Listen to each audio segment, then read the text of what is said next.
Hello viewers, welcome back to Pritha's cooking house.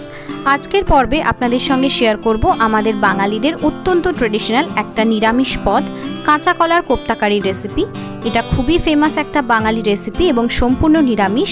চলুন তাহলে ঝটপট রেসিপিটা শুরু করে দেওয়া যাক। যে কোনো নিরামিষ দিনে কিন্তু ভাত ডালের সাথে অ্যাজ আ সাইড ডিশ এটা আপনারা তৈরি করতে পারেন। চলুন তাহলে ঝটপট সম্পূর্ণ নিরামিষ এই রেসিপিটা আমরা শুরু করে দিই। তো কাঁচা কলার কোপ্তা কারি তৈরি করার জন্য আমি এখানে 3টে মিডিয়াম সাইজের কাঁচা কলা নিয়েছি। কাঁচা কলাগুলোকে মাঝখান থেকে চিড়ে নিয়ে প্রেসার কুকারে 2টো সিটি দিয়ে আমরা সেদ্ধ করে নিয়েছি। এবারে কাঁচা কলার খোসাগুলো আমরা আলাদা করে নেব। দেখুন ঠিক আমি যেভাবে খোসাটাকে আলাদা করে নিচ্ছি এবং কাঁচা কলার যে ফ্লেশটা বা মাংসটা আছে সেটা আলাদা করে নিচ্ছি, এইভাবে আপনারা আলাদা করে নেবেন। একটা মিক্সিং বোলের মধ্যে 3টে কাঁচা কলাকেই আমি খোসা ছাড়িয়ে নিয়ে নিয়েছি। এবার আমি এর মধ্যে অ্যাড করছি একটা বড় সাইজের আলুটাকেও সেদ্ধ করে নিয়েছিলাম। এবারে এর মধ্যে আমরা সমস্ত মশলাগুলো এক এক করে অ্যাড করা শুরু করব। প্রথমেই আমি অ্যাড করছি স্বাদ অনুযায়ী লবণ, তারপরে আমি এর মধ্যে অ্যাড করছি হাফ টিস্পুন পরিমাণ হলুদ গুঁড়ো। লবণ এবং হলুদ গুঁড়ো অ্যাড করার পরে এবারে আমি অ্যাড করব এর মধ্যে চিনি, এটাও অবশ্যই স্বাদ অনুযায়ী আপনারা অ্যাড করবেন। তারপরে আমি এর মধ্যে অ্যাড করব লাল লঙ্কার গুঁড়ো। এখানে আমি 1/4 টিস্পুন পরিমাণ লাল লঙ্কার গুঁড়ো দিচ্ছি, অবশ্যই ঝালটা আপনারা আপনাদের চয়েস অনুযায়ী দেবেন। এবার আমি এর মধ্যে অ্যাড করছি হাফ টিস্পুন পরিমাণ ধনে গুঁড়ো এবং হাফ টিস্পুন পরিমাণ জিরের গুঁড়ো। তারপরে এর মধ্যে আমি অ্যাড করব 1 টিস্পুন পরিমাণ ম্যাগি মশলা, যেটা ম্যাগি ম্যাজিক মশলা যেটা পাওয়া যায় 5 টাকা করে প্যাকেট। আপনারা যে কোনো গ্রসারি স্টোরে বা ডিপার্টমেন্টাল স্টোরে ইজিলি পেয়ে যাবেন। এটা দিলে খুব সুন্দর একটা স্বাদ আসে। তো আমি 1 টিস্পুন পরিমাণই এর মধ্যে অ্যাড করলাম। এবার সমস্ত কিছুকে খুব ভালো করে হাত দিয়ে আমাদের কিন্তু মিক্স করে নিতে হবে। কাঁচকলা বা আলুর কোনো লাম্প যেন এই মিক্সচারটার মধ্যে না থাকে, সেটা মুখে পড়লে ভালো লাগে না। একদম মিহি করে খুব ভালো করে কিন্তু আমাদের সমস্ত কিছুকে ম্যাশ করে নিতে হবে বা মেখে নিতে হবে। দেখুন সব কিছু খুব মিহি করে আমরা মিক্স করে নিয়েছি। এবারে বাইন্ডিংয়ের জন্য আমরা এর মধ্যে অ্যাড করছি 2 টেবিল স্পুন পরিমাণ ছাতুর পরিবর্তে আপনারা বেসন বা ময়দাও ব্যবহার করতে পারেন। খুব বেশি ব্যবহার করবেন না, জাস্ট বাইন্ডিংয়ের জন্য যতটা প্রয়োজন সেইটুকুনি দেবেন, না হলে কিন্তু কাঁচকলার কোপ্তার টেস্টটা খারাপ হয়ে যেতে পারে। তো দেখুন আমরা সব কিছু খুব ভালো করে মিক্স করে নিয়েছি। এবার হাতের মধ্যে সামান্য পরিমাণে একটু তেল নিয়ে ভালো করে হাতে সেটা মেখে নিয়ে আমরা অল্প অল্প করে এই মিক্সচারটা হাতের মধ্যে নিয়ে এরকম কোপ্তার শেপ দিয়ে নেব। আমি এখানে চ্যাপটা করে শেপ দিচ্ছি, আপনারা চাইলে বলের মতো গোল শেপও দিতে পারেন। তো এইভাবে সবকটা কাঁচকলার কোপ্তা কিন্তু আমরা হাত দিয়ে গড়ে নেব। হাতে তেল বা ঘি লাগিয়ে নেওয়াটা খুবই জরুরি, না হলে হাতের মধ্যে এই কোপ্তাটা লেগে যেতে পারে এবং সঠিকভাবে এটা গড়া নাও যেতে পারে। তাই জন্য ঠিক আমি যেভাবে হাতের মধ্যে তেল লাগিয়ে এরমভাবে অল্প অল্প পোর্শন নিয়ে একটা সুন্দর শেপ দিয়ে নিচ্ছি, আপনারাও ঠিক এইভাবে কাঁচকলার কোপ্তার কিন্তু শেপটা দিয়ে নেবেন। দেখুন একই পদ্ধতিতে আমরা কিন্তু সবকটা কাঁচকলার কোপ্তা গড়ে নিয়েছি। এবারে আমরা কোপ্তাগুলোকে ফ্রাই করব। তার জন্য কড়াই নিয়ে নিয়েছি। কড়াইতে অ্যাড করছি 4 টেবিল স্পুন পরিমাণ সর্ষের তেল। আপনারা চাইলে সাদা তেলেও এটা করতে পারেন, তবে সর্ষের তেলে রান্নাটা করলে বেশি ভালো টেস্ট হয়। তো তেলটা যখন ভালো করে গরম হয়ে যাবে তখন আমরা তেলের মধ্যে এই গড়ে রাখা কাঁচকলার কোপ্তাগুলো ছেড়ে দেব এবং ভালো করে কোপ্তাগুলোকে ফ্রাই করে নেব। এক ব্যাচে সবকটা কোপ্তা ফ্রাই করা যাবে না, যতগুলো তেলের মধ্যে ধরবে ততগুলো প্রথম ব্যাচে আমরা তেলের মধ্যে অ্যাড করে ভালো করে কিন্তু কোপ্তাগুলোকে ফ্রাই করে নেব।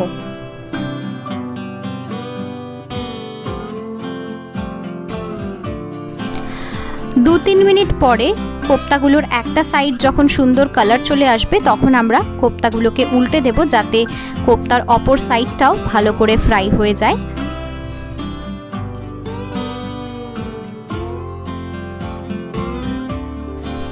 অপর সাইডটাও 2-3 মিনিট ধরে ফ্রাই করে নেওয়ার পরে দেখুন সুন্দর একটা কালার চলে এসছে।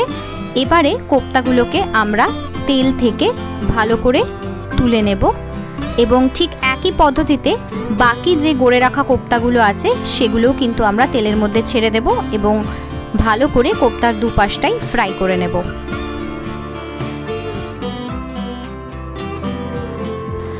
আমাদের সমস্ত কোপ্তা কিন্তু খুব ভালো করে ফ্রাই করে নেওয়া হয়ে গেছে।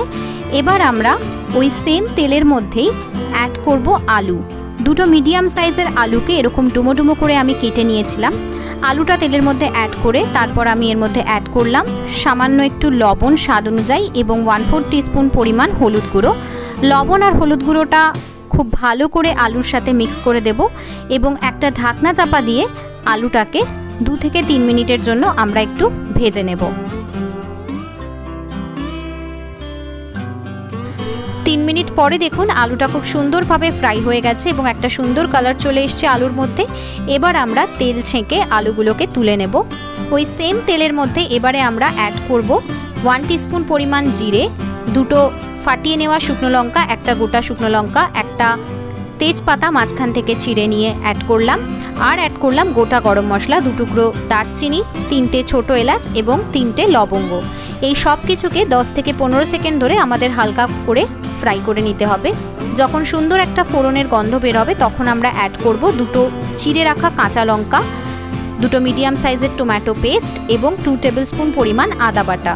এই সমস্ত কিছুকে ভালো করে নেড়েচেড়ে আমাদের 2 মিনিটের জন্য একটু ফ্রাই করে নিতে হবে। 2 মিনিট পরে দেখুন মশলাটা ভালো মতো কষে গেছে।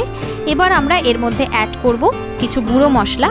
এখানে আমি অ্যাড করছি 2 টিস্পুন পরিমাণ জিরে গুঁড়ো, 1 টিস্পুন পরিমাণ ধনে গুঁড়ো এবং ম্যাগি মশলা, যে ম্যাগি ম্যাজিক মশলা যেটা পাওয়া যায়, আমি আগেই বলেছিলাম। 1 প্যাকেটের মধ্যে থেকে 1 টিস্পুন পরিমাণ আমি অ্যাড করেছিলাম কোপ্তার মিক্সচারের মধ্যে, বাকি পুরো প্যাকেটটা আমি এর মধ্যে অ্যাড করে দিলাম। তারপরে আমি অ্যাড করলাম স্বাদ অনুযায়ী লবণ, স্বাদ অনুযায়ী চিনি এবং হলুদ গুঁড়ো 1 টিস্পুন পরিমাণ। এবার আমি অ্যাড করছি লাল লঙ্কার গুঁড়ো 1/2 টিস্পুন পরিমাণ এবং কাশ্মীরি লাল লঙ্কার গুঁড়ো 2 টিস্পুন পরিমাণ, যাতে সুন্দর একটা কালার আসে। সমস্ত কিছুকে খুব ভালো করে নেড়েচেড়ে আমাদের মিক্স করে নিতে হবে। প্রায় 1.5 মিনিট ধরে এটাকে একটু হালকা কষিয়ে নিতে হবে এবং তারপরে আমরা এর মধ্যে 2 টেবিল স্পুন পরিমাণ একটু জল অ্যাড করব, যাতে মশলাটা পুড়ে না যায় সেই জন্য, এবং খুব ভালো করে 2 থেকে 3 মিনিটের জন্য এটাকে কষিয়ে নিতে হবে। 3 মিনিট পরে দেখুন মশলাটা খুব ভালো মতো কষে গেছে। এবার আমরা আরও 2 টেবিল স্পুন পরিমাণ জল একটু অ্যাড করলাম, দিয়ে আবারও নেড়েচেড়ে আরও 2 থেকে 3 মিনিটের জন্য এটাকে কষিয়ে নেব। 3 মিনিট পরে ঢাকনাটা সরিয়ে নিয়ে আমি দেখতে পাচ্ছি আমাদের মশলা কিন্তু একদম ভালোভাবে কষে গেছে। দেখুন মশলার সাইড থেকে তেল ছাড়তে আরম্ভ করে দিয়েছে, মানে মশলা থেকে তেল সেপারেট হতে আরম্ভ করে দিয়েছে, তার মানেই মশলাটা খুব ভালো মতো কষে গেছে। এবার আমরা এর মধ্যে অ্যাড করব ঈষদ উষ্ণ গরম জল। জলটা আপনারা কতটা ঝোল বা গ্রেভি খেতে পছন্দ করছেন সে অনুযায়ী অ্যাড করবেন। আমি এখানে প্রায় 1.5 কাপ পরিমাণ জল অ্যাড করলাম। এবারে এই ঝোলটা ঢাকনা চাপা দিয়ে দেব এবং ফুটে ওঠা পর্যন্ত অপেক্ষা করব। 3 মিনিট পরে আমি ফিরে এলাম, ঢাকনাটা সরিয়ে নিয়ে দেখতে পাচ্ছি যে আমাদের গ্রেভিটা কিন্তু ভালো মতো ফুটে উঠেছে। এবারে আমরা এর মধ্যে অ্যাড করে দিলাম আগে থেকে ভেজে রাখা আলুগুলো এবং এখন অ্যাড করছি আগে থেকে ভেজে রাখা কাঁচকলার কোফতাগুলো ঝোলের মধ্যে বা গ্রেভির মধ্যে অ্যাড করার পরে খুব একটা বেশিক্ষণ ধরে ফোটাতে হবে না বা নাড়াচাড়া করতে হবে না, কারণ কোফতাগুলো খুবই নরম, ভেঙে যেতে পারে। জাস্ট একটু হালকা হাতে নাড়াচাড়া করে দিতে হবে যাতে কোফতার মধ্যে ভালো করে গ্রেভিটা ঢুকে যায় সেই জন্য। এবারে একটা ঢাকনা চাপা দিয়ে 2 মিনিটের জন্য আমরা এটাকে ফুটিয়ে নেব। 2 মিনিট পরে দেখুন আমি ঢাকনাটা সরিয়ে নিয়ে দেখতে পাচ্ছি আমাদের গ্রেভিটা বা ঝোলটা খুব ভালো মতো ফুটে উঠেছে। এবার আমরা লাস্ট 2টো ইনগ্রেডিয়েন্ট এর মধ্যে অ্যাড করলাম 1/2 টিস্পুন পরিমাণ গরম মশলা গুঁড়ো এবং 1 টেবিল স্পুন পরিমাণ ঘি। আমি এখানে আমার বাড়িতে তৈরি ঘি অ্যাড করলাম। ঘি এবং গরম মশলা অ্যাড করলে ভীষণ সুন্দর একটা ফ্লেভার আসে। আর বাড়িতে ঘি তৈরির রেসিপিটা আপনারা এখনও দেখে না থাকলে উপরের আই আইকনে ক্লিক করে দেখে নিতে পারেন। তো ঘি আর গরম মশলাটা অ্যাড করে আমি ঢাকনা চাপা দিয়ে 2 মিনিটের একটা স্ট্যান্ডিং টাইম দিয়ে দিয়েছিলাম। 2 মিনিট পরে দেখুন আমাদের কাঁচকলার কোফতা কারি কিন্তু একেবারে রেডি। গরম গরম ভাতের সাথে গরম গরম কাঁচকলার কোফতা সার্ভ করলে একদম দুপুরের লাঞ্চ কিন্তু জাস্ট জমে যাবে। আশা করছি রেসিপিটা আপনাদের ভালো লেগেছে। রেসিপিটা ভালো লাগলে অতি অবশ্যই ভিডিওটাতে একটা লাইক এবং শেয়ার করে দেবেন এবং কমেন্ট করে আমাকে জানাতে ভুলবেন না কেমন লাগলো রেসিপিটা। আর আমার চ্যানেলে যদি আজকে প্রথমবার এসে থাকেন এবং চ্যানেলটা এখনও সাবস্ক্রাইব করে না থাকেন, তাহলে অতি অবশ্যই চ্যানেলটাকে সাবস্ক্রাইব করে দিয়ে পাশে থাকা বেল নোটিফিকেশন আইকনটা অন করে দেবেন। তাহলে আমি চ্যানেলে যখনই নতুন কোনো রেসিপি আপলোড করব, নোটিফিকেশন কিন্তু আপনার কাছেই সববার আগে পৌঁছে যাবে। খুব শিগগির হাজির হব পরবর্তী এপিসোডে নতুন কোনো একটা রেসিপি নিয়ে। টিল দেন আপনারা সবাই ভালো থাকবেন, সুস্থ থাকবেন এবং সকলকে ভালো রাখবেন। বাই।